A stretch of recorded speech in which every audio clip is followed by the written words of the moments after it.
So this is my idea for making a soap bubble Paddington bear. First you have to get hold of a Pusterfix bear, which you'll get off the internet. They're great. Unscrew the top, squeeze the tummy, a little bubble thing comes up and you blow and off it goes. Now we're going to turn him into Paddington.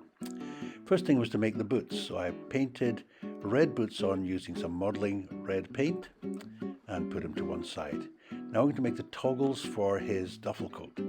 I used cigarette papers here, rolled them up with PVA glue to make a nice strong stick, and then cut them off at appropriate lengths. So if you make 2 or 3 of them and cut different lengths, and then sort them out to find the 4 that are the best.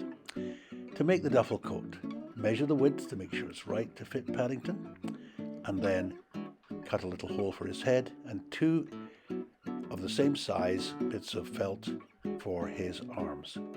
Now this one I'm gluing. You can do it always sewing if you like, but glue actually works incredibly well.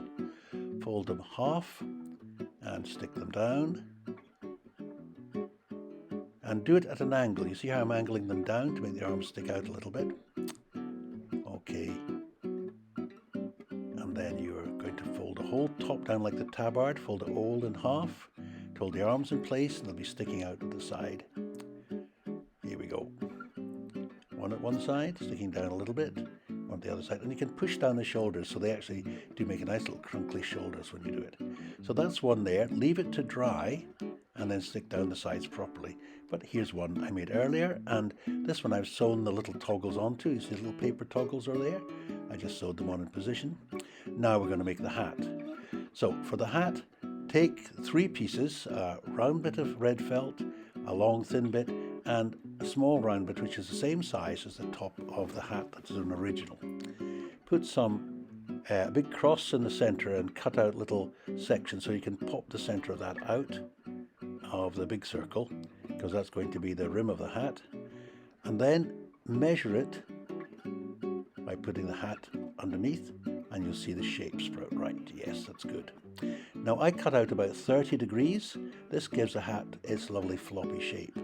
Take out about 30 degrees of a circle and then join the 2 bits together, and you're making a kind of cone of red felt.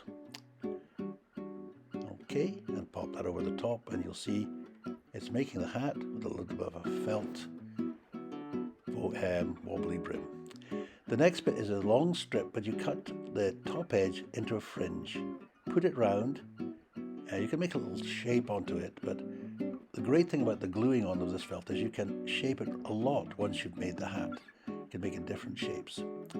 So got the hat into rough shape, putting onto the top we had originally, and now we're going to try the Paddington front has to have a little turn up like that. You can actually glue it up, or you can actually fix it with a little bit of thread. That's what I made earlier. I put out there, as you'll see. I'm bringing it out. I would make a lot of the hats and see which one you like the best. The one I've got here I really quite like. There we are. And there we've got Paddington already. Glue on his hat in the front position and it should stay in the right way for all the way around. So here's Paddington at work. Lifting his hat off, and away we go. Paddington is going to blow some bubbles. Oh yes, he is. There we go. Very nice, thank you.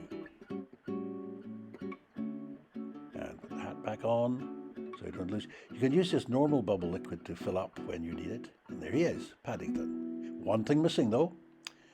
Paddington, when he arrives, Please has a little label. Take care of this bear. Please do. Bye now.